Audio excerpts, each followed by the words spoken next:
I have fought against white domination, and I have fought against black domination. I have carried an ideal of a democratic and free society in which all persons live together in harmony and with equal opportunities. It is an ideal which I hope to live for and to achieve.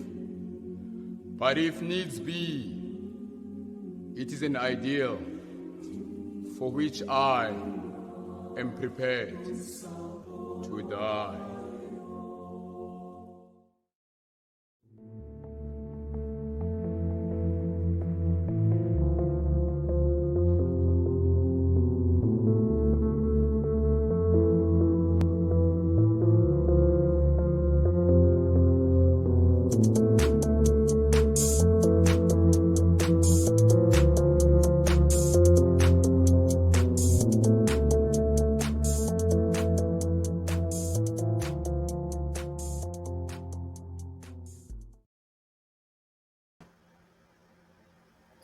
Welcome, everybody. Happy Africa Day. It's so wonderful to be with you. I'm Liz Nganzi. I'm based in New York City, originally from Uganda.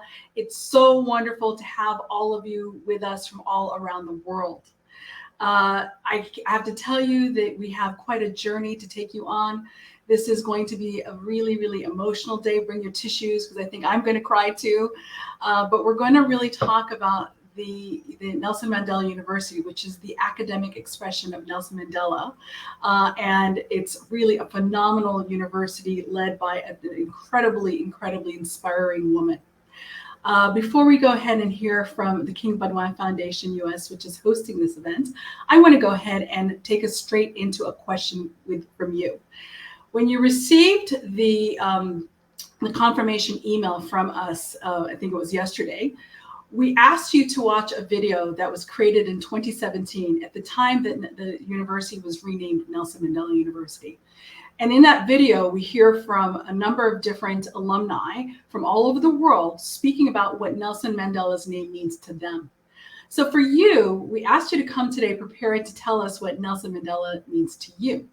For me, as you can see right here, this is a quote that sits next to me every single day and inspires the work that I do. And for me, Nelson Mandela means it always seems impossible until it's done. That's my favorite quote. That quote to me really signifies the fact that we take on very challenging work. We take on things that seemingly are seemingly possible, but by bringing people together in the spirit of Ubuntu and really understanding that we have the ability to change the world if we work together, that is what inspires me. So I'm going to ask you to use a tool called Slido, and it's very easy for you to access it. If you look at the screen where I am, to the right of it is a chat box. Underneath that chat box on the bottom is a black button that says Slido polls. If you click on it, it will bring up a little piece where you can go ahead and chat in your answer. As you can see, people have already written. So we're crowdsourcing this response. I want to hear from you. What does Nelson Mandela mean to you? And you can answer as many times as you want. If you're having trouble accessing that button, my colleague Portia is going to go ahead and put the link for you to use on a different browser. It's going to put it into the chat. So what does Nelson Mandela mean to you? We're hearing courage. We're hearing perseverance. We've got hope, mentor, unity, love, possibility, leader. What else? I know there are many more than you than 3 people. I can see how many are there. So I want to hear from each and every one of you. What does Nelson Mandela mean to you? So many of you, that word love resonates with you, hope. So we can see that that's really what's trending. We've got possibility, leader, education, a father of my nation. It means treating every individual with respect, care for fellow human beings and the environment. It talks about iconic human being, forgiveness. We've got reconciliation. We've got future. We've got complexity. We've got dignity. We've got, I'm trying to, because it keeps moving, but hope seems to be the thing that's resonating with quite a number of you. But let's see, education is there. Ubuntu, absolutely. Inspiration, total dedication to justice. Okay? Forgiveness, love, education, servant leadership. Okay, we've got courage and integrity. We've got persistence. Yeah, persistence is really definitely there. 27 years, that's not easy. Possibilities, identity, wisdom, reversing the impossible. Absolutely. Okay, hope for a better world, sense. Okay, service to humanity, trust, freedom struggle. Yes, sacrifice. Okay, charismatic. All right, what else do we have? Humility. We've got forgiveness. Okay, I know there are more than 34 of you. Let's keep them coming. This is meant to be not us speaking at you, but us co-creating this experience together, right? This is what the spirit that we're bringing to this event together. Humility, okay? Reconciliation is up there again. Forgiveness, but hope is really, really, really strong with many of you. All right, we've got courage. Yeah, I love courage. Strategy, okay, great. We have got hope for a better world. All right, charismatic. Inseba. I know that I need someone. I'm solo. Inseba. So I think these are Xhosa words, but I'm Ugandan, so I don't know Xhosa, but I do speak a Bantu language, which I guess would be close. We've got Utando. Okay, great. Restricted. All right. Social justice, terrific. Okay, and I want to know if we can go ahead and let's see, sacrifice, okay, transformation. All right, great. So what I'm going to do now is I'm going to introduce you to the part of Nelson Mandela's very, very important legacy, which is his academic expression, Nelson Mandela University. So I see we're still answering. I'm going to give you a few more moments because I know there's a bit of a delay because frankly, we're all over the world. But I want to welcome folks. I want to welcome all of you from around the world. I did have an opportunity to see the registrations. It looks like we have many people from the university. Welcome. Thank you for joining us, whether you're a faculty member, your administrator, your staff, students, alumni. We welcome you. We welcome you from the community. We welcome you from all of the different parts. Like I said, I'm in New York, so we welcome folks who are joining us from the United States, from the different continents of the world. I know many of you have expressed to me that, when you're in university, if you're our age or older, that many of you, when you're in a university in other parts of the world, you're part of that Free Nelson Mandela movement, right? So this is a connection for you to this particular movement, and I love that you're joining us. I know that others were part of the struggle itself, so we're happy to welcome you as well. I want to tell you that you can't do what we've just done without the support of many, many, many people. I have to tell you that it's been about 100 people who've put all this together. So I want to welcome people from Candid. Candid is one of our partners. They said yes, they stepped up, and they helped to spread the word. So some of you are here because of them. I want to welcome Giving Tuesday. They also stepped up and reached out to all of you. And Myriad, of course, that also facilitated the spreading of this message.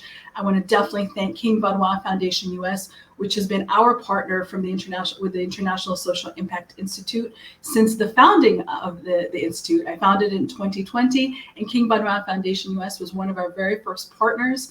And today marks the 10th event that we're doing with them, and really, really, really grateful for the partnership we've had with Jean-Paul Wormos, which is now, and we're happy to welcome Karim Silla, who's now going to be heading up their Africa portfolio and will be joining us shortly. And so let me go ahead, and now that we've had our poll, let me move on to the next portion of this program, which is introducing Nelson Mandela University. So Nelson Mandela University is a dynamic, engaged, and transformative university rooted in the values of Ubuntu and service of society. It is the academic expression of Mandela, as I said earlier. It's based in South Africa, 7 different campuses, beautiful campus. You're going to see it soon. It is a locally responsive, nationally active, regionally alive, and definitely globally aware. If we move on, and in support of its commitments to Ubuntu and to being in service of society, the university is seeking to co-create with its stakeholders, a global ecosystem dedicated to the development of a sustainable, socially just world. But you know what? I know for many of you who may not have never maybe been to South Africa, or if even if you've been to South Africa, but you haven't necessarily been to the campus or to the campuses, you're probably wondering, what does this look like? What is this all about? So let me go ahead and introduce you to a video that will give you a very nice overview of the university. So if we can go ahead and cue that up. Thank you.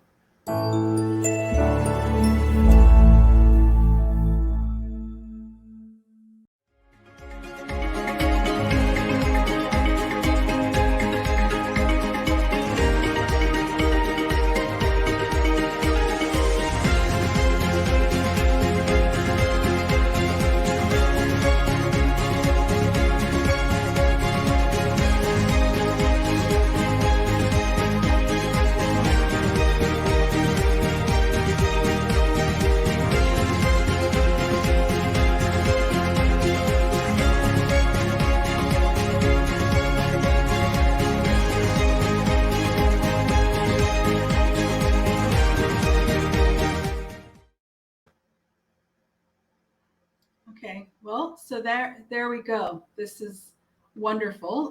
It's a beautiful campus. You'll be able to see other views of it. In fact, it's 7 campuses. One of the campuses is situated at the bottom of a mountain, and then the main campus is actually in the middle of a game reserve, which is incredible to think about. So I've shown you a little bit about the university. I've told you a tiny bit about it, but I want to tell you about the leaders, right?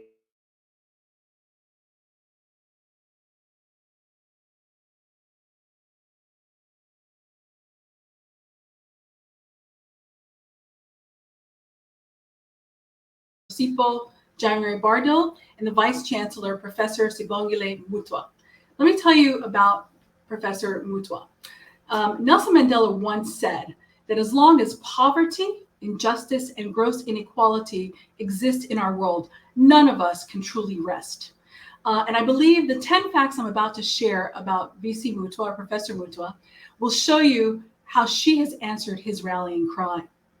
First, she has a focus on transformative and transformational leadership, both at the university and in the broader higher education arena nationally and internationally. Her leadership approach is based on the fundamental question, what are universities for?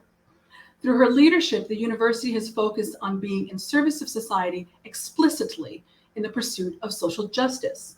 Throughout her career in South Africa and internationally, she has led organizations in the quest for equality and a more socially just world. It's just the fourth one.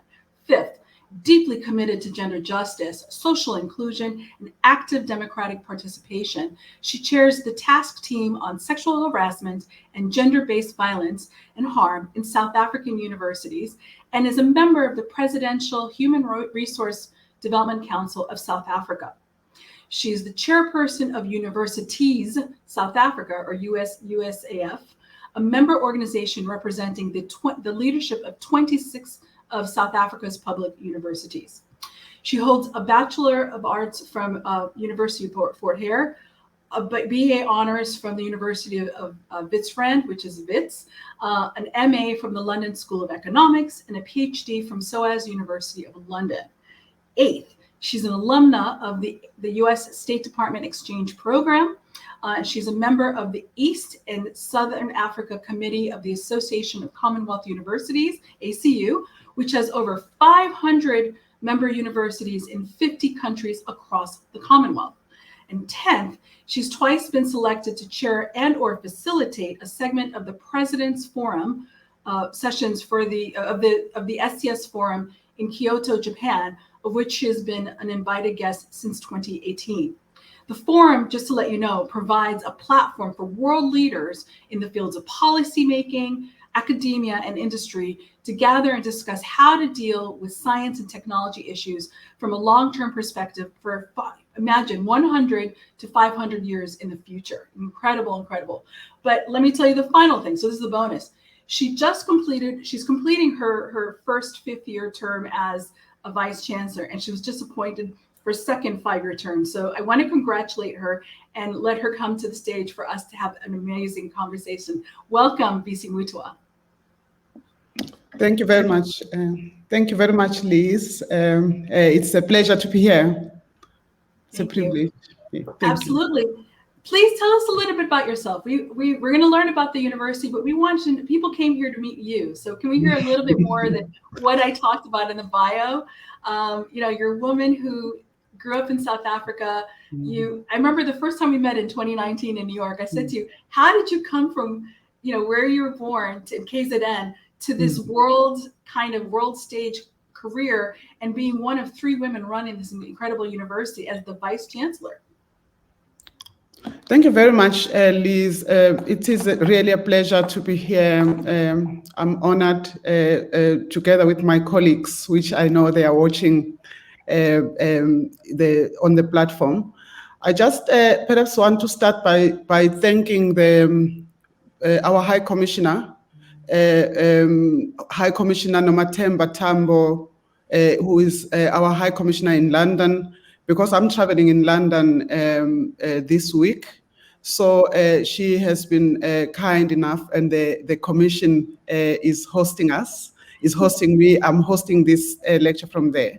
So I thank you very much for that, and for all that has gone into making today possible. So I'm very grateful for that, and including my colleagues as well as all the organizations that you have mentioned. Perhaps it is important that I start there. I came to Nelson Mandela University in the past 10 years. I came in 2010, and I came from government, having all my life worked between sectors. I've worked between sectors, the non-government sector, the government sector, and the in the university sector. However, just to say a little bit about myself, which is not something that I do often, I know. and it's not something that I do easily. As you have alluded to this, I was born in a small village on the south of KZN, KwaZulu-Natal, which is one of the provinces. You would call them the states in the US, for example. So I come from that province. I was born there, and I went to Catholic schools, and then I went to Fort Hare, and I went to the University of Fort Hare at a time when of high political activism at Fort Hare, when all of us were really very much involved in education, but also involved in what is happening in society. And I do come from a family that totally believes in the power of education to change your trajectory. And in my life, I've had evidence of how education and how the responsibility within which you have to approach it and to impart it can change the lives of the poor person. So for me, I am the person that has always been called or pushed myself to work in spaces that where I can make a change, where I can contribute to change. I do not consider myself as a maintenance agenda person. I believe that where I go and where I'm placed, I drive change. So that has been a thread in my career, and I believe that at the university, at this stage, at this time, when the university has been taking what is really a great project in this name, taking it forward, a person like myself, I feel privileged because of the freedom that I have and the belief system that I have on the power of education. To be leading this great institution, which I hasten to add, the institution is larger than all of us. The name is larger than all of us. So I'm very privileged to be here, and I take my job and this role very seriously. I think it's more like a calling, right? I mean, there's a job, but I really feel that you've embraced this as a calling. That's how I've seen it. I'd like to first just kind of have you speak to us about the history. And I think it's really important people understand the history. You know, there's apartheid. We've got, you know, I remember someone telling me that in the main campus years ago, there were a lot of security there. It was a place where it wasn't so much about education, more about security and the state and the like. And so what you're talking about being around social justice is quite a revolution. So I really want them to understand where we're coming from, so that then we can understand how monumental the task you've taken on, or that you're actually embarking upon and have actually started to successfully execute. Well, you know, we went to school, my generation, in the 80s. At the height of apartheid administration, which is, I'm sure, I don't know, I mean, if anyone in the audience doesn't know what apartheid is, it was, in our country, it was a formal system of separate development based largely on race. And so we went to racially separate schools and attended racially separated universities. That is why I went to the University of Fort Hare. Of course, I am not feeling underprivileged having gone to Fort Hare, because it's such a huge international name, University of Fort Hare. but the importance of me mentioning just the University of Fort Hare is that it at the time when we were at Fort Hare in the 70s, 80s, it was still that time where Black people had to go to their universities and white people had to go to their universities. When I had to go to Wits University to do my honors, I had to get, because at the time that is what was happening, that you had to show cause to prove that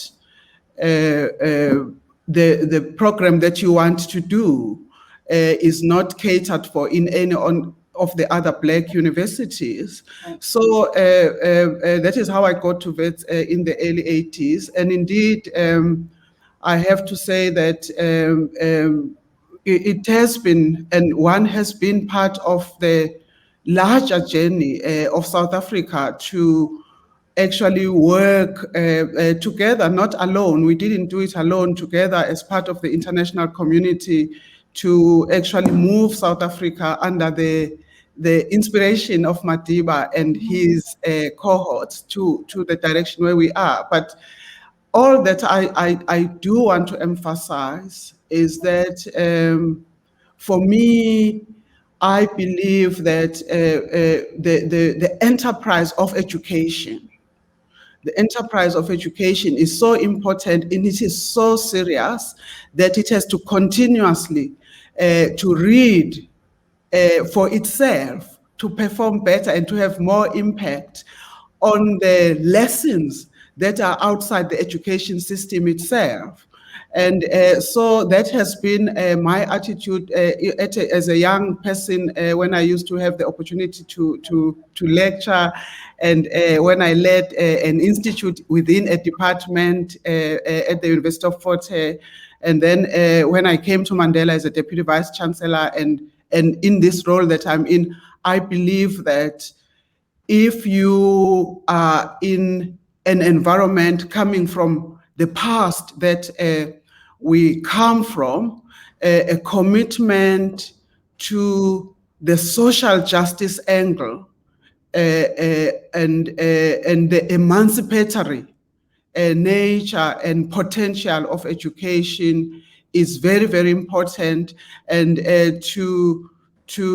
for me, my approach has been to come at the leadership of the education sector from that angle, to make sure that one creates the space and work in ways that the university is an inclusive space, but it is also the space where those that are not within the university, but from which the university system has already erased and undermined their knowledge, are brought back into the system of higher education. And I certainly believe that my attitude of universities and higher education as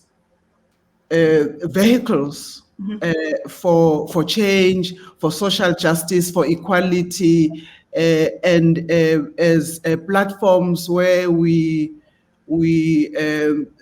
promote and advance an idea of a university as committed, as an institution that is committed to the indivisibility of justice and human rights.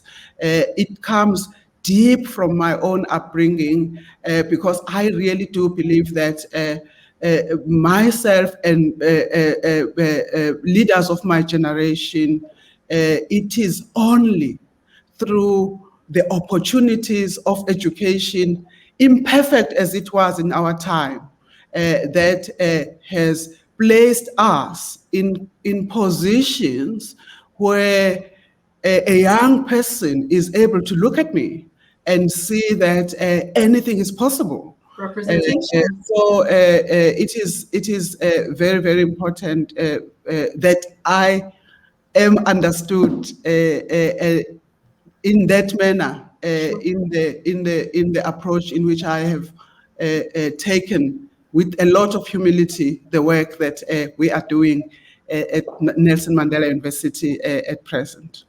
Fantastic. I'm sure people are trying to understand, okay, when we talk about it's the academic expression of Mandela, that we've heard about or entities that are the legacy of Mandela. Can you explain to everybody what the relationship between the university and the Mandela Foundation is, and of course the other expressions? You see,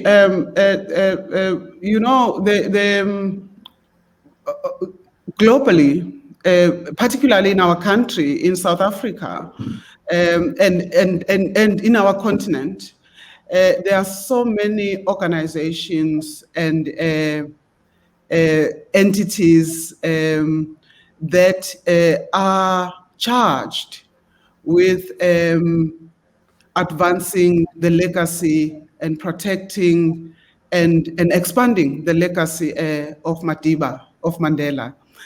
And we are a university, first and foremost. So I would want to argue, just taking an example of what you are saying about Nelson Mandela University and Nelson Mandela Foundation. How do we see how as a university we approach the expression of Mandela in a different way? So when we talk about the academic expression of Mandela, we are excavating and mobilizing Mandela, the social object, not the person. We are advancing the idea of Mandela as such a great phenomenon of our time, worth of intellectual and academic inquiry in his own right. So for us, we are not necessarily, we are quite focused that it will be through knowledge, it will be through the academic project, it will be through academic inquiry, it will be through the whole question of the importance of evidence. That is the prism in which we come at an understanding of Mandela and advancing his legacy. So for us, we approach Mandela as through our effort at academic expression and as an intellectual exercise. And then, but secondly, the academic expression of Mandela for us is embedded in the manner in which we drive education through our three missions of learning and teaching, of research and innovation, and of engagement. Mandela lived and died talking freedom, social justice, and equality. And then we are quite adamant and are quite clear and unambiguous that in our deployment of those three missions, we embed the principles of social justice and equality. So those two, I would like to say, perspectives do explain our academic expression of Mandela, as opposed to any other organization that is advancing the legacy of Madiba. Great. And so in terms of the engagement, I'd love for us to speak about hubs. And I know we have a slide, the hubs of convergence, which is really an incredible model. I know that there are many universities out there that seek to engage with communities. But what I've seen out there is typically that engagement is us as the university being the sort of the bearers of the knowledge, and then everybody else having to learn from it. And so it's not the kind of model that you've described to me. If you can share with everybody. The idea, I'm very proud to say that the idea of the hubs of convergence is an idea that we have thought through and grown originally from our university. because as I did allude to the fact that all public universities in our country and globally, they have to drive their work through 3 foundational missions: learning and teaching, research and innovation, and engagement.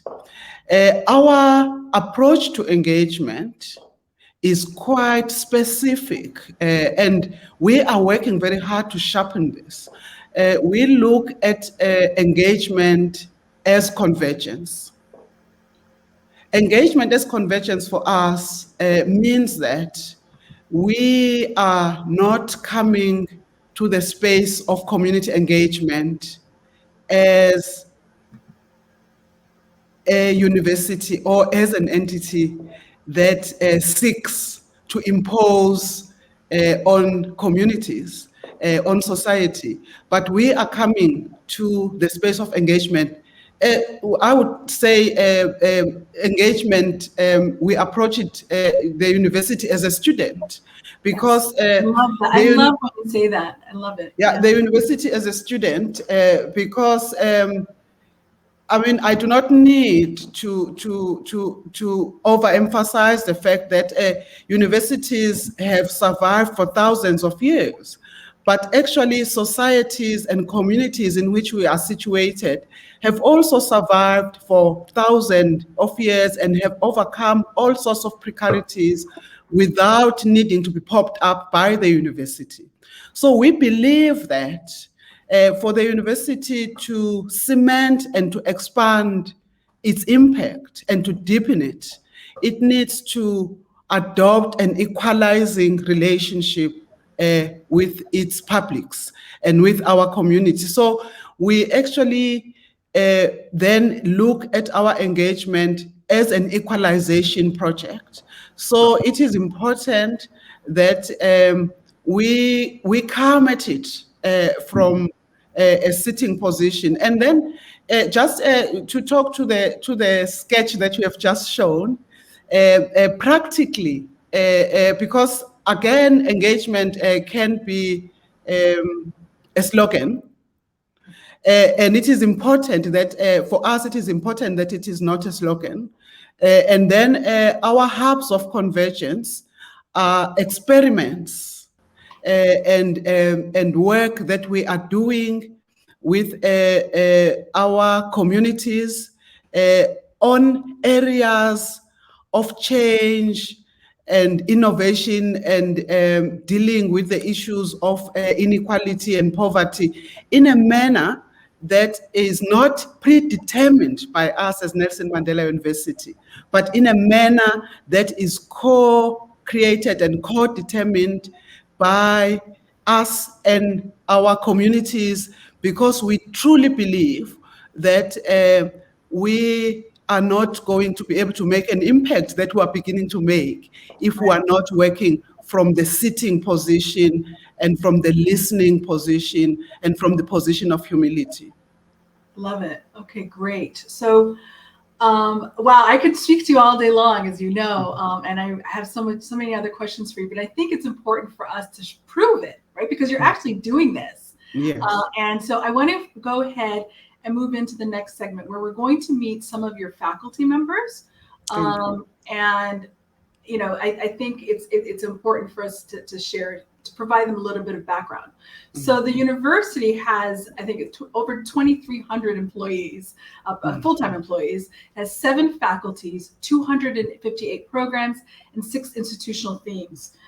Its diverse student body of 31,800, right? So it's actually the most diverse university in South Africa, includes 856 international students from 51 different countries. So we have international students who temporarily call Nelson Mandela University their South Africa home away from home, whether it's short programs or full academic programs. But let's go ahead and speak a little bit about, let's meet one of your, let's go ahead, I'm sorry, let me just go ahead and tee up our video where we're going to meet Professor Rose Boswell, who is the South African Chair of Oceans, Cultures and Heritage at the university. And then you can tell us a little bit about that program, because I know that it's highly ranked. It's very much consistent with the SDGs, and that rankings come up. But let's go ahead and watch the video first, and we can talk about it.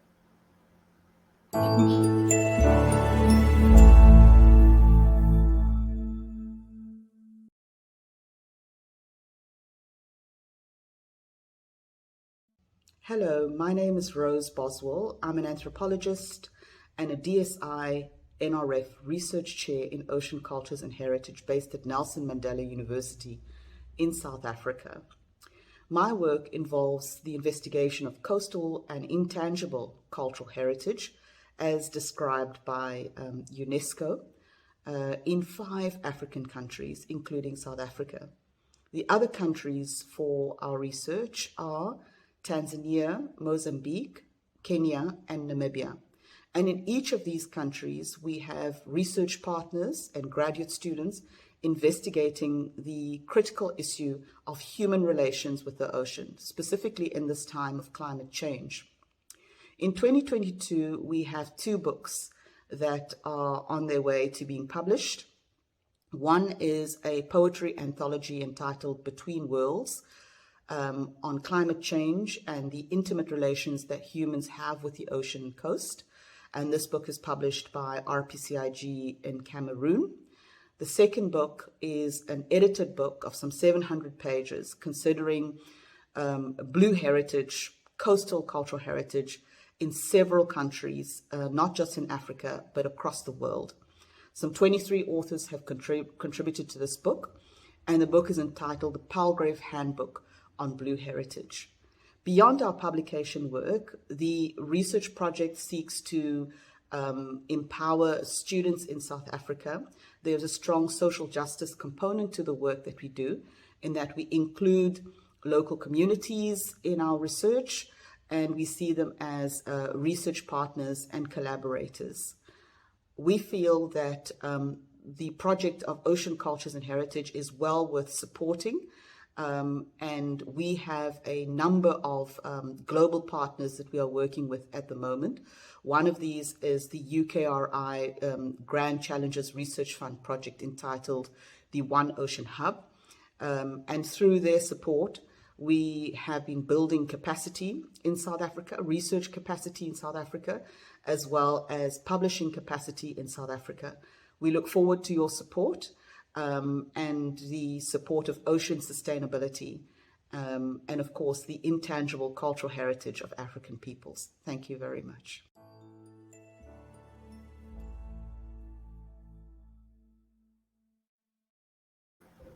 Can you tell us a little bit about the Ocean Science Program? I love the fact that it has a transdisciplinary sort of approach, and I know that that's the case with a lot of your programs. And yes, if you could just tell us a bit, and then we'll move on to the medical school.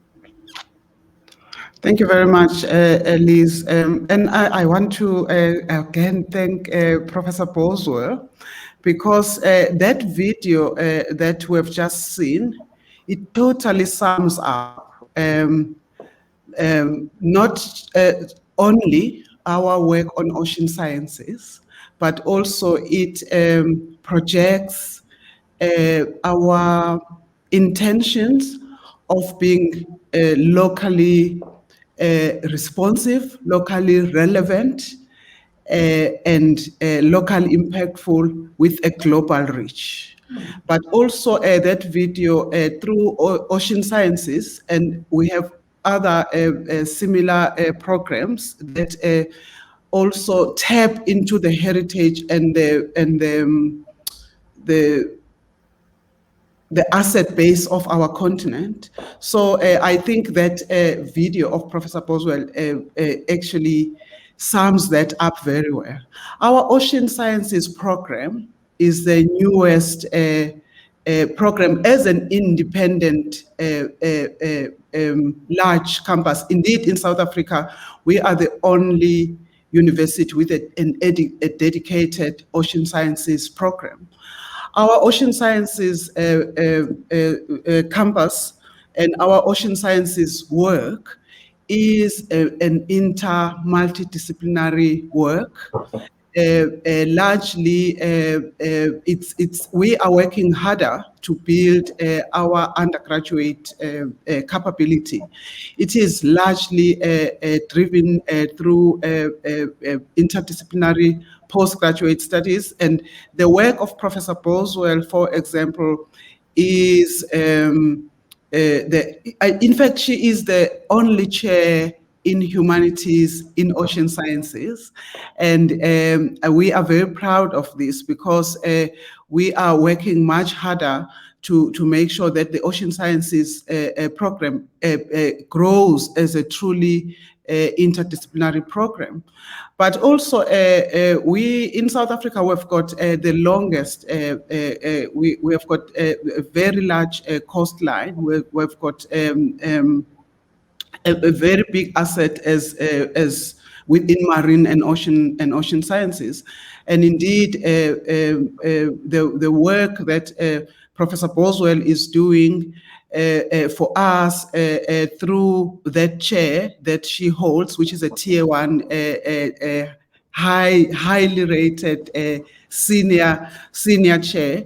This work, as she has explained, has got a global repute.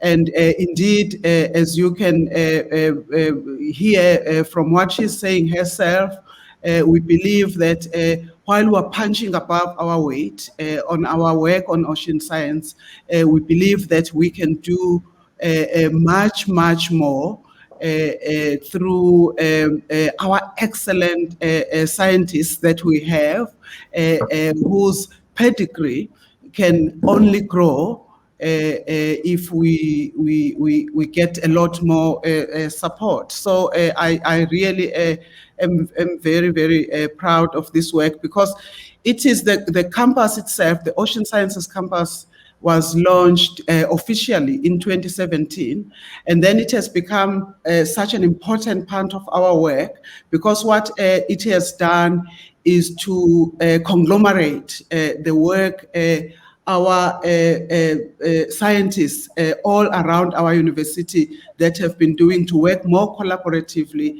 but also to try and come at ocean sciences as actually one of the biggest institutions in South Africa that is driving this work. So meaning that we have a foothold in terms of working at big projects like Professor Boswell was referring to the global challenges program, and we would love very much for this work to grow, both because of its importance in the face of climate change that Rose herself spoke to, but also because of the huge relevance of this work for our own country and continent. Terrific. Yeah, it's a beautiful campus. The photos are amazing. The virtual, you can take virtual tours of all the different places of the university, and I'll share information about where they can see it. Of course, you can always visit. So let's move on to the medical school. There's a lot to share, but I want to just quickly punch in as much as I can. I remember watching the launch of the medical school, which is so inspiring, and seeing that our next speaker in our video, Dr. Patrick Soon-Shiong, actually delivered a special message because you asked him to. And I want people to know who he is. He's actually from what was then Port Elizabeth. So he's from, this is his hometown. He's an American transplant surgeon, businessman, bioscientist, and media proprietor who was born there, like I mentioned. And he's the inventor of the drug Abraxane, which became known for its efficacy against lung, breast, and pancreatic cancer. He's also the founder of NantWorks, a network of healthcare, biotech, and artificial intelligence startups. And I believe he's also working with the government around COVID-related things. But I think it's very important for people to hear from him, because let me just go ahead and let him speak, and then we can talk a little bit about the medical school, please. So if we can go ahead and cue up that video.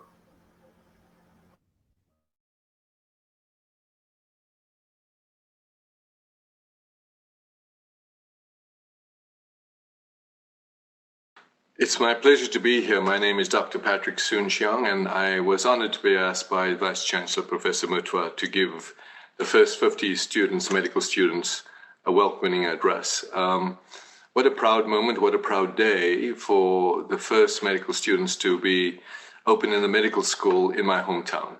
I can't tell you how delighted I am since I left the country when I had to go to Johannesburg or Cape Town to go to medical school for me to hear now that in our hometown at Gqeberha, Port Elizabeth, where I was born, a Nelson Mandela University and medical school is being opened. You should be proud to be the first 50 to enter to the school. You are the future of this nation. As I always said, that the training of medical students and doctors in South Africa is one of the best trainings in the world. You now have an opportunity with the science that is now opened up to leapfrog the world. You have now genomics, and proteomics, and RNA, and understanding of diseases, infectious diseases that affect our country and your country now with regard to infectious diseases like TB, HIV, COVID, cervical cancer, that really are neglected because it's not in the developed world. I cannot tell you how excited I am that we're expanding our intellectual power of doctors, much needed doctors. The first 50 today, the next 500 tomorrow is the hope.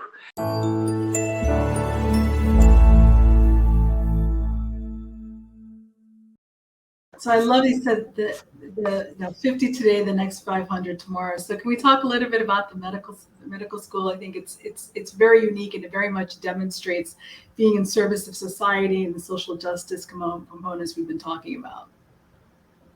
Thank you very much for that.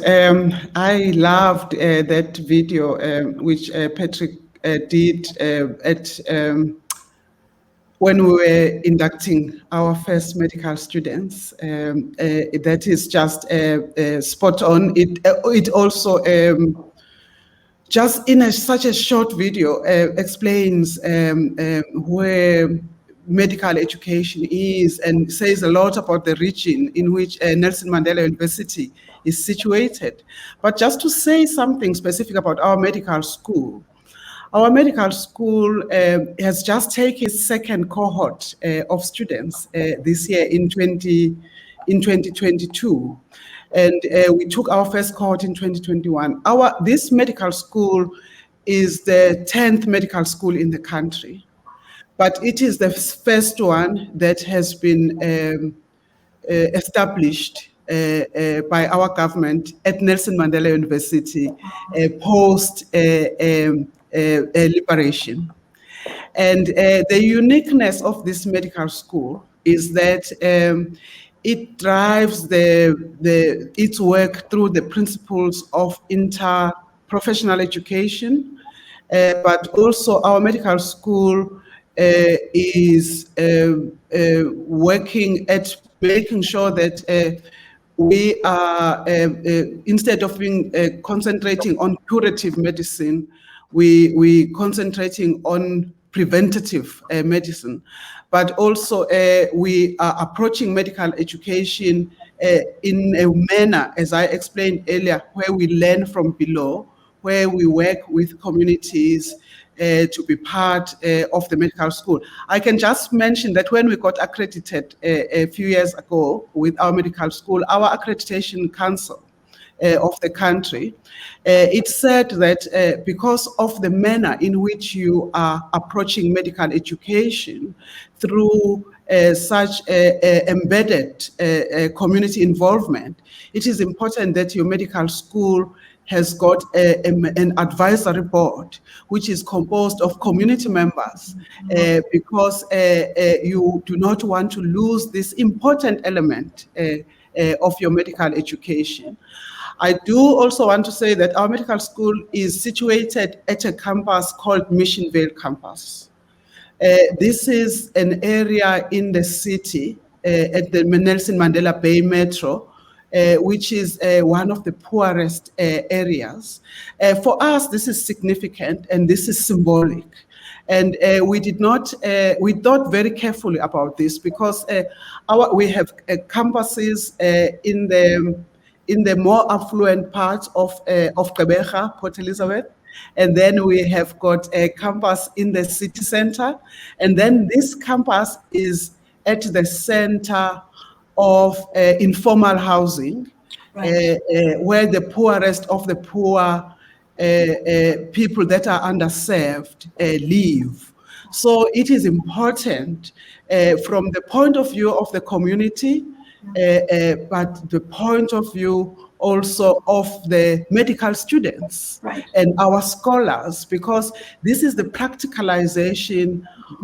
This medical school is a practicalization, is a symbolization of what we mean when we talk about game-changing education, when we talk about education that is embedded and that is learning from the precarities that our communities have always have to overcome, and that the medical school that is prepared to learn from all that and to take it all in and create medical graduates and health professionals who are socially conscious, who believe in social justice. So for us to have our young medical school in this particular campus, and then providing medical education in the manner in which we are approaching it, it is quite unique, and it speaks to the broader and bigger intentions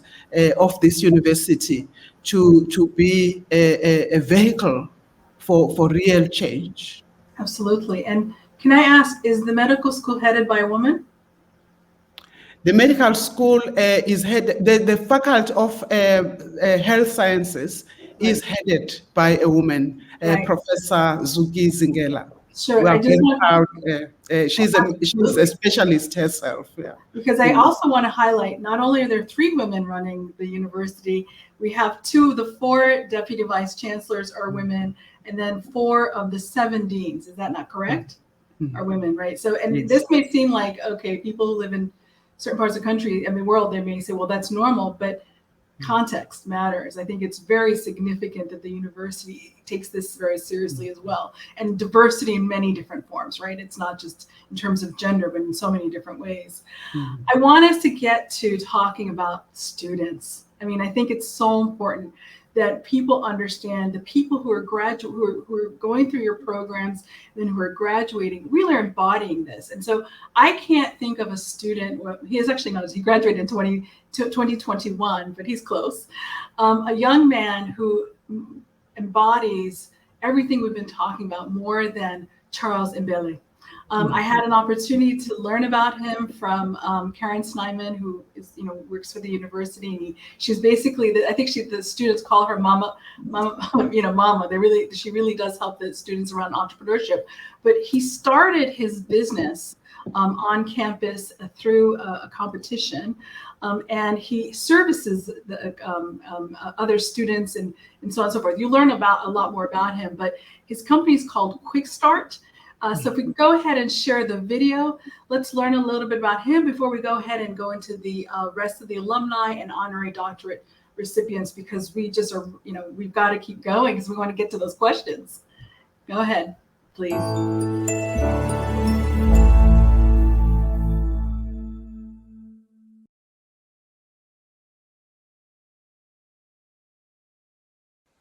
Hi, my name is Charles Mbele, and I'm 23 years old.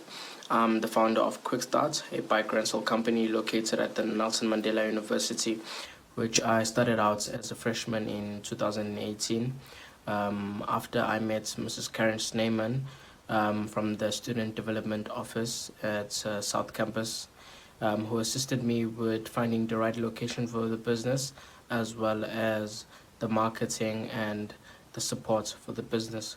Quick Start initially started off as a bicycle rental business. When I first enrolled in the institution, I was residing off campus and I would often walk to school In the mornings, I would often arrive late for my 7:45s, and that's where the idea started out, to offer mobility solutions to students who are residing off campus so that they could also be on time to school and be able to move around within the institution, as it's quite a big institution, moving from one building to the other.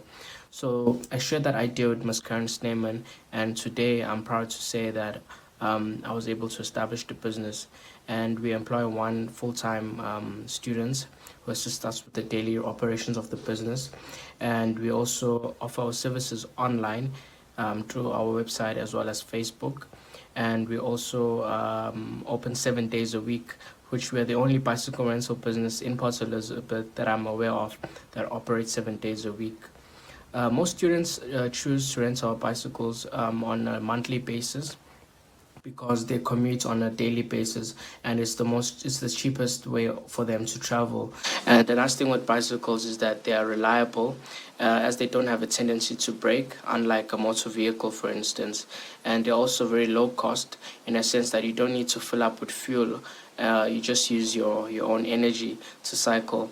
We wish to see our company growing within other institutions as well, and starting up or bringing innovative ideas within the institution, such as velomobiles, which are essentially similar to vehicles, cars, but they are human powered.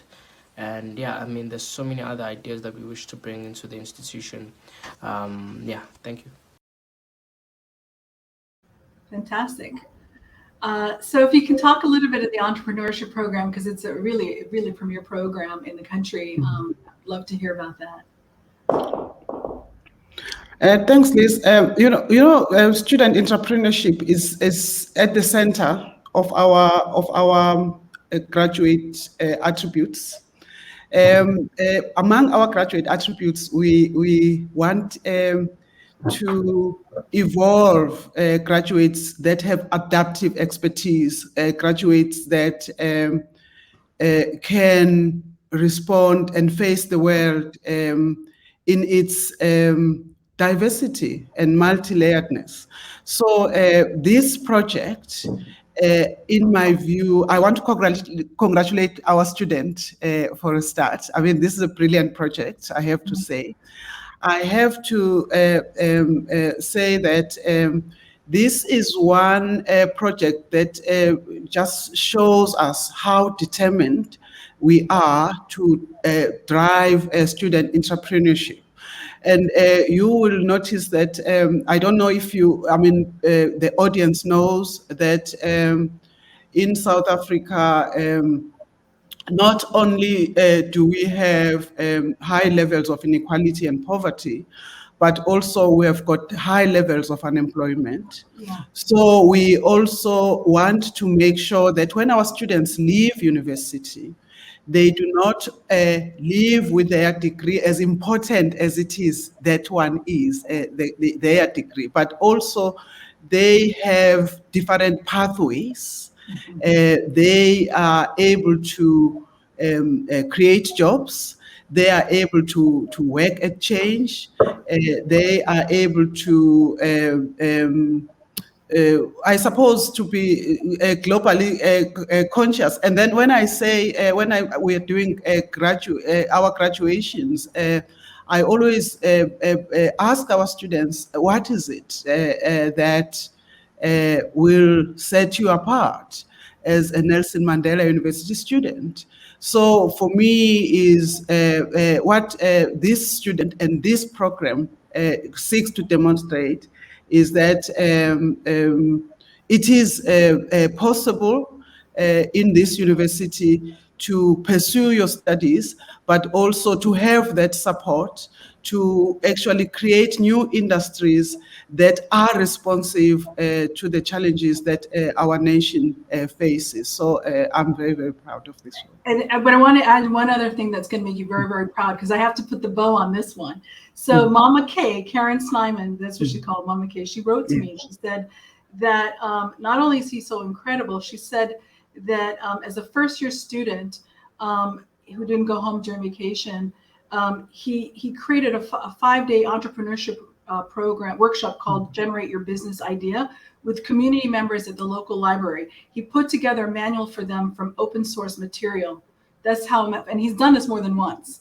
So it's the real embodiment. I mean, honestly, it's incredible. So thank you. And this is an award-winning entrepreneur who has had national awards for his work. So we're really very, very proud of him and his colleagues. Okay, so let's move on to even more wonderful people who, we can learn about, who are your alumni, okay?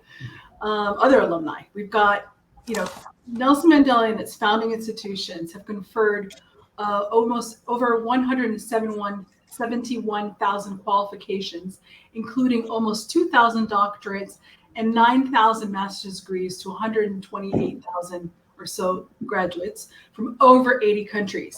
And since 2005, the university has bestowed 71 honorary doctorates upon leaders around the globe. We're going to meet some of them right now.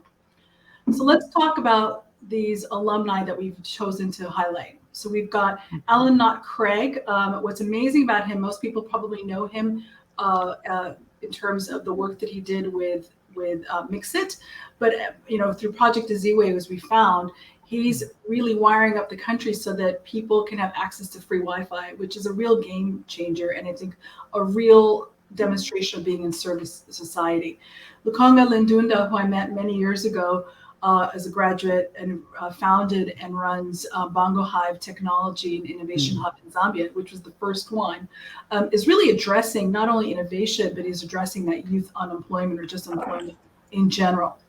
We've got Siyabulela Mandela, who's a Nelson Mandela grandson, who just received his PhD this year, and definitely working around, he works as a journalist in human rights, so he's really taking up his grandfather's legacy. We've got Laduma of Makossa, Africa fame. And I see that you're wearing that beautiful shawl, which is from him. I'm so envious. And some of you may not know his name, but if you saw that movie Coming to America #2, which just came out with Eddie Murphy, you'll see a lot of his designs in that. And maybe folks might be able to share a link for you to see a little bit about that. And then we've got Dr. Takane Ntoli, who is she's a manager for water and environment at the Council of Geoscience in Pretoria. And then we got Judy Sikuza, who is the CEO of the Mandela Rhodes Foundation, which you spoke about earlier.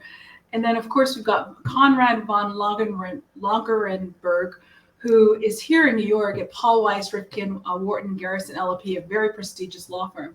Can you tell us a little bit about a couple of these folks as we transition over to learn about the honorary doctorates as well? Oh, thank you very much. I'm very proud. This is like the easiest part of this afternoon. It's just pride. Yeah. I actually, the only alumni in the picture that I've not personally met is Lukonga, but I know a lot about his work, and I'm very proud of him. But all these other alumni of our university I've met personally, and I'm really very, very proud of them. Laduma Ngokolo of the Amaxhosa fame, and indeed it's true that today I thought that I should honor our graduates, our alumni, Laduma, by just his work does not need to be showcased because this is a global brand. Right. But I don't know how many of you have followed the story of this young man who comes from one of the townships here in Gqeberha, and how he actually, through vision and the love of his culture and his determination to make sure that this culture is understood and advanced through art. And then through doing just that, he, with so much clarity, and he's created a global brand. I remember, if I just talk a bit about Takane Ntoli, I remember her graduating her PhD in 2017, And she was graduating under the late Professor Martin Devet, and brilliant young scholar, graduated very young, doing wonderful work in the Council for Geosciences. She was back here at our university, I think 2 years ago, to receive an award, being recognized as one of our up-and-coming alumni, up-and-coming scientists. Brilliant woman with a very positive outlook in life. She is an embodiment of what we say our students should stand for. Mm-hmm. I've met Judy Sikuza. In fact, we're on a platform together during last year in 2021 during COVID. We were on a virtual platform together with the CEO of Nelson Mandela Foundation, Silo Hatang, and both of them were in this platform talking about how in their work, she is a CEO herself as a CEO of Mandela Roads, how she is a humble vessel and driver of what Madiba stands for. And she actually was in that conversation. She was also saying that it is quite amazing that through our work of re-excavating academically the work and the legacy of Mandela, we've brought her back to speak to us how she is using this brand of Mandela Road to actually drive the legacy of Mandela. So, I mean, a young talented woman who actually also exemplifies the kind of student that comes from Nelson Mandela, who is bright, who is confident, but who is humble, and who understands that to drive change is not only about yourself, but it's about working for something that is larger than yourself. So I met Alan when I was still at DVC. He came back to the university just to get us to support him. He wanted to bring widen connectivity in the city of Port Elizabeth, because he had done it very well in Tshwane. Doesn't he come from there? He's from the area. Yes, right? yes, and then and his father, I think his father is also the alumnus of the university. Right. So I met Conrad at in New York, actually. Oh. Okay. Yes, because Conrad left the university just before I came to the university. But what is important about Conrad as well is that his father was a long-serving dean of the Faculty of Law here at our university. So his father is also an alumnus of one of our founding institutions, and Conrad is doing great work in the US. Siyabulela, I know this I mean, in an African way, I would say this child. Yeah. But this is a young man that I encountered through while he was still studying here. He's a social activist. Yes. I encountered it through the Fees campaign. Right. He was one of the students that led the Fees campaign. He is very committed to democratic transformation, and I think his PhD is on conflict and peace studies. Yes. I mean, I saw him graduating last year, and we are really very, very proud. So these are all they're obviously not the only ones. Oh no, there are many others. A sample of what our alumni are doing both nationally and globally, and we're very, very proud of them. And these alumni, they are an embodiment of what we hope a student that has gone through this university can exemplify. Absolutely. So before we open up for the Q&A, I want to go ahead and quickly go through the honorary doctorate recipients. We have a group that maybe some people may recognize, so I'll just quickly show their faces. Then we'll go into the ones that I think really you may have a little bit more of a closer connection to. Again, really connecting all the dots around being in service of society, social justice. So, thinking about sustainability. So we have 71 honorary doctorates bestowed since 2005. Here we have the late Archbishop Desmond Tutu. Of course, Nelson Mandela also received one. We've got Professor Stiglitz, the Nobel economist and former senior VP and chief economist of the World Bank. We've got Sir David Attenborough, who I think everybody knows, and probably seen all his different documentaries. We've got Dr. Sylvia Earle, who American biologist, marine biologist, oceanographer, explorer, author, and lecturer. And then we've got Phumzile of UN Women fame, who I believe is going to be she's going to be the Chancellor of University of Johannesburg. Is that correct? Mm. Yes. She is the Chancellor. She is the Chancellor, right? Okay, and then the late Paul Allen. So these are some folks, but let's go into these who've received their honorary doctorates since 2017.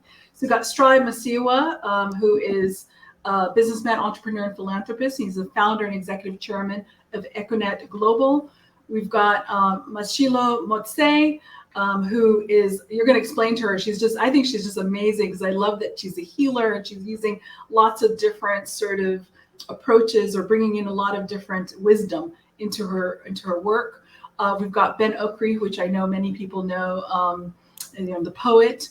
We've got the late Professor Lungile Pepeta, who I know many in the university you really know, and he was very beloved. And then, of course, Fred Swaniker. If you don't know anything African leadership, so African Leadership Academy, University Network, and so on and so forth, that's Fred. Professor Muthwa, VC Muthwa, can you tell us a little bit about a couple of these people before we get into the Q&A, please? Okay. I do want to say that, our university, we have a framework of thinking when we identify eminent persons for honorary doctorates. These scholars, what is common about them, these human beings, is that they have made it possible for anyone to see without any shred of a doubt that African excellence is a reality. It is possible. I want to just make, to touch on perhaps someone that is really doing interesting work. Mashilo Mutsei is a nurse by profession, I believe. But she actually, she has decided to do a lot of work in humanities, but in the area of healing. And she works with alternative therapies, alternative medicine. She is a gender activist who actually has written a book around the issues of some moments of gender problems that the world facing, but with from a point of view of our country. She represents what we mean when we talk about recentering African knowledges. How do you make sure that what has always been there, but which has not been elevated? She has been quite determined and systematic in making sure that she approaches the issues of wellness and health from this point of view. And she was recognized by us, but also I think by the university or other university as well. I can't remember if it was University of Pretoria that also recognize her because of this very, very special work. If I just speak about Lungile Pepeta, of course, this is bittersweet because Lungile received his honorary doctoral recognition from us recently this year, posthumously. He is also a big brain behind our medical school. This man left us too soon.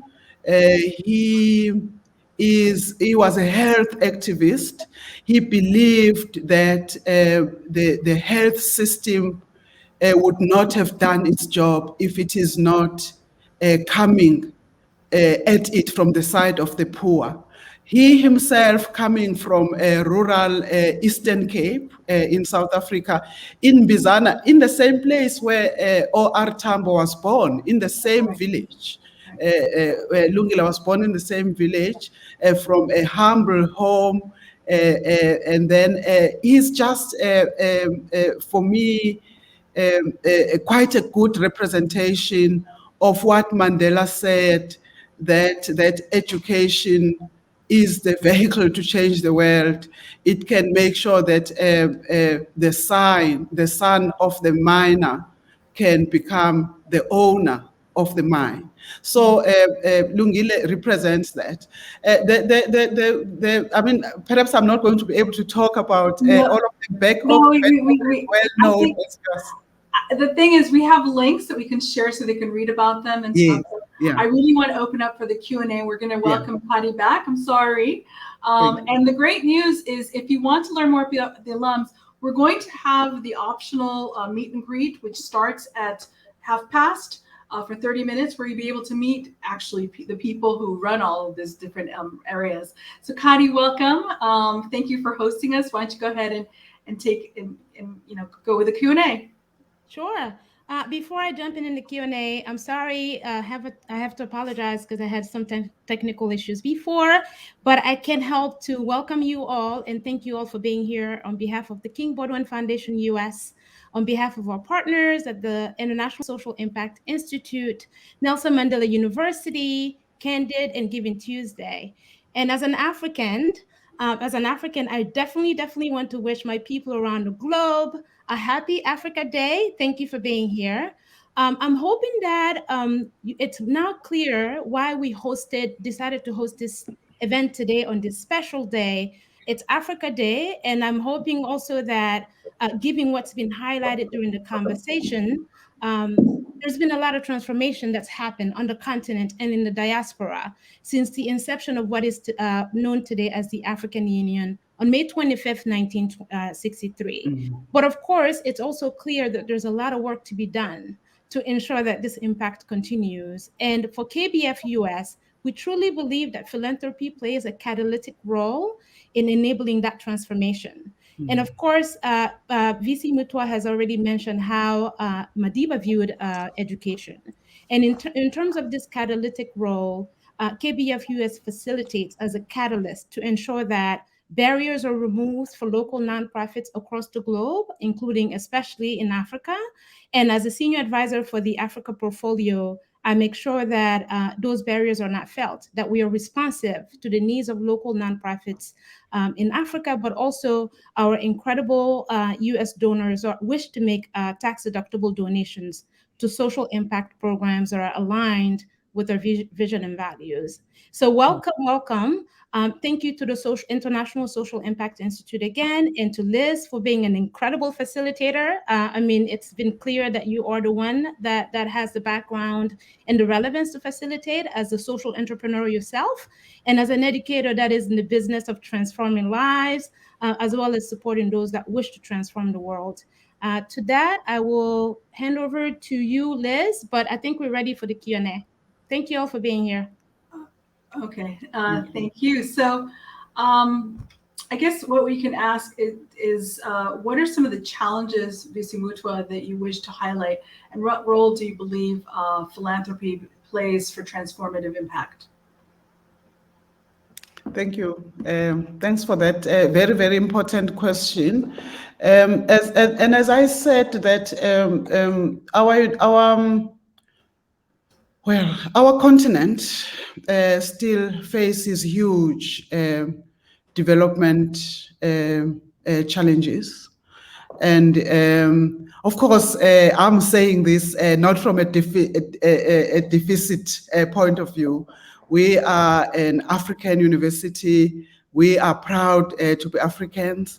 We would like to work alongside other African institutions to tackle the issues of the challenges of gender equality, the issues of access to universities for all students, and the issues of funding, particularly for sustainability science in those fields where we feel that we could do more if we work, let's say, as Nelson Mandela University, alongside other universities on the continent, so that we tackle the issues of change and poverty beyond borders. And Professor Boswell, when you saw that video that she shows where we are collaborating, for example, with 5 African countries, the impact of that work and the impact of that science can be felt if we get more support to make sure that our scientists do more to drive the research on issues of access to health, to public health, issues of preventable diseases, diseases of poverty, issues around climate change, which is the big deal for us, and also as Nelson Mandela University, we have been working very hard to grow our humanities program, because we believe that humanities give us an opportunity to work along science to deal with the issues of social justice, issues of global racism, and issues of ameliorating and fighting poverty. So for me, if I would sum up, if someone wanted to support us, it's on our transdisciplinary work, on sustainability science, our work on the medical program, particularly the medical program that seeks to level the playing field between the underserved and the richer people, but also our social justice work across in the country, in our continent, and across the globe, in collaboration with our partners, other organizations of goodwill. So these are the main areas in which we would like to get support. We would love to have a much bigger footprint in our continent, and because we believe that having Mandela name and then being part of Africa, which holds so much promise, our impact can only be expanded if we work collaboratively across all these areas, which I believe they defy the borders, if you like, in terms of what we are trying to address through education. Thank you. Awesome. If I may come in, VC Muthwa, Professor Muthwa, thank you for highlighting the global issues that a local university is addressing and putting it on a global stage the way that you just did. And I think what might be helpful for some of us in the diaspora on this side of the Atlantic is understanding how we can continue to create bridges. And for me personally, first of all, we are at KBF US proud to serve as a fiscal sponsor to the Nelson Mandela University. And it's been great to be working with you and your team and to really authentically be able to talk to donors about US donors are interested in the vision of Madiba and how this university is the academic expression of his values and vision for the continent and the world. But as we all know, structural racism is still a big issue for the globe. Injustice is still rampant. And so how can intermediary institutions like King Budwin Foundation US serve in terms of informing a global stage that we have to make sure that we continue to strengthen that bridging between the local realities and the global manifestations of racism and inequality as well as exclusion? So how do we ensure that such communication is shared in our network here and in the diaspora? Well, what can I say? I certainly, well, of course, as the university, and I can speak perhaps more with authority for my university, because our university is a university in service of society, and our university approaches its work through the social justice angle. And then we believe that the KBFUS can play a very important role in making sure that you connect us and you link us with organizations of goodwill that share our ambition for a more equal world, but also that share our ambition for a more prosperous Africa, and to help us identify those, help us perhaps deepen their understanding of our work, and where how that work is a direct contribution through the vehicle of the Knowledge Project to a much more equal world.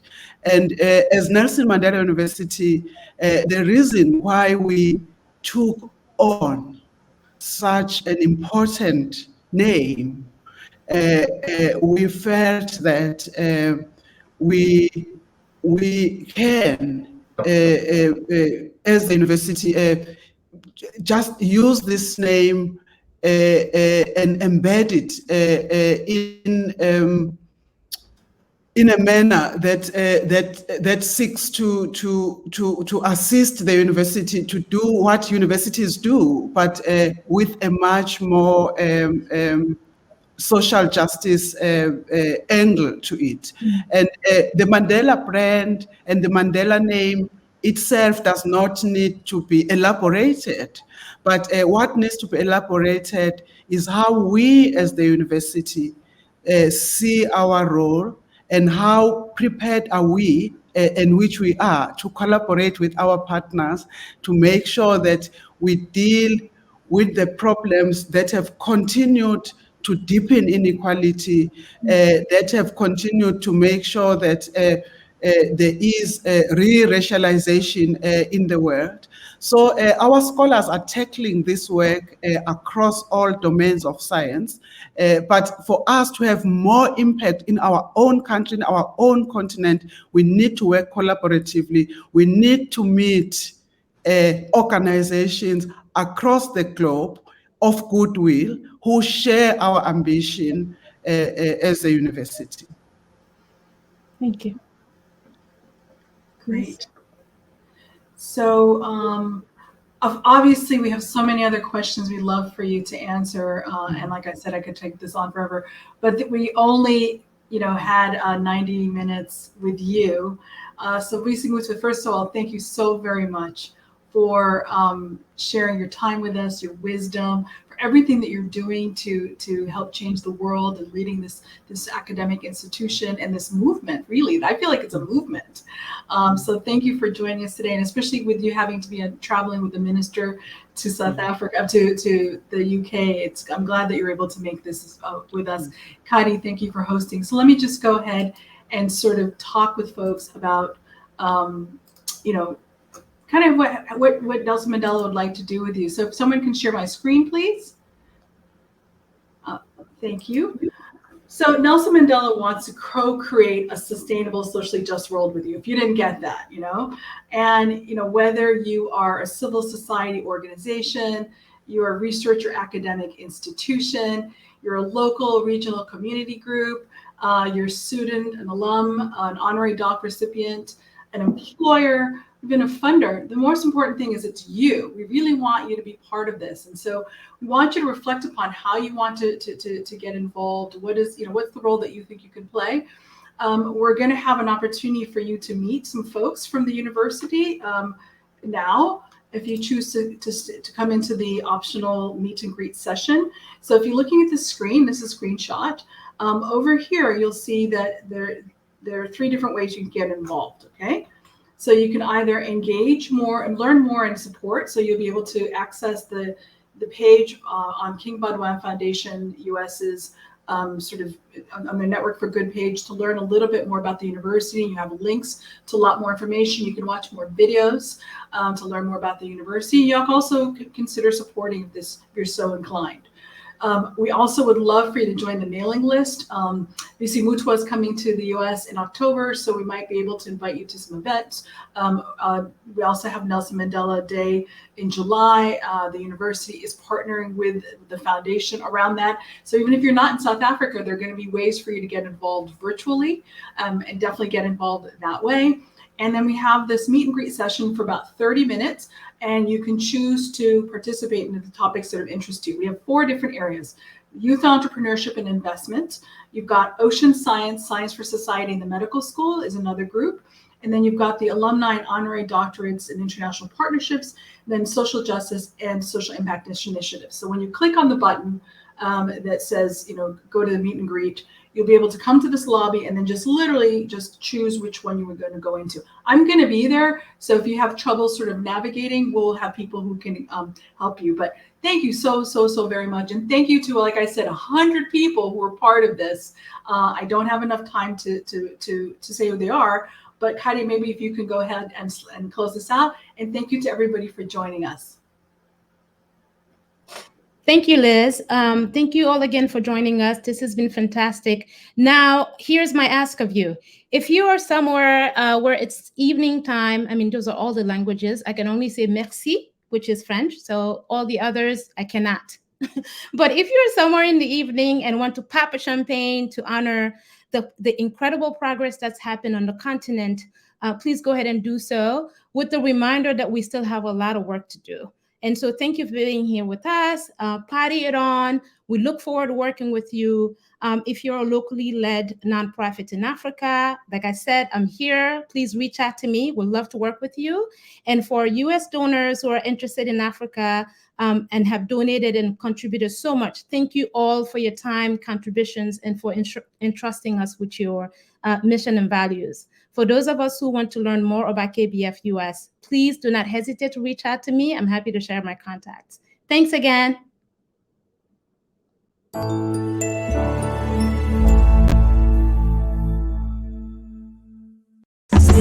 Shine on, shine on. We turn our faces to the sun. Shine on, shine on.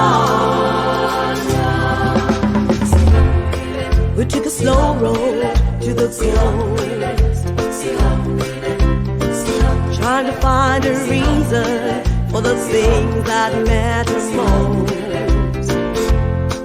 And as the dawn became a blue savannah sky, I thought I saw an endless summer in your eyes. If we knew what we had known, what would I say to you? Could we bear to feel the pain?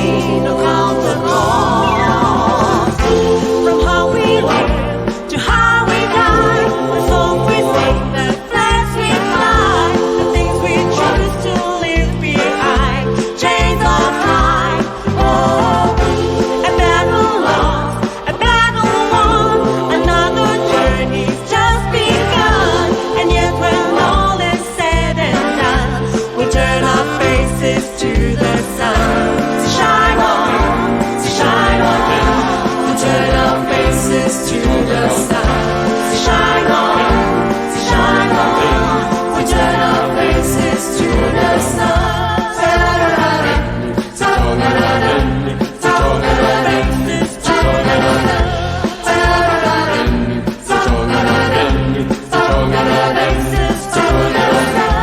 It's funny how the years just slip away. What we never got to do and what we never got to say.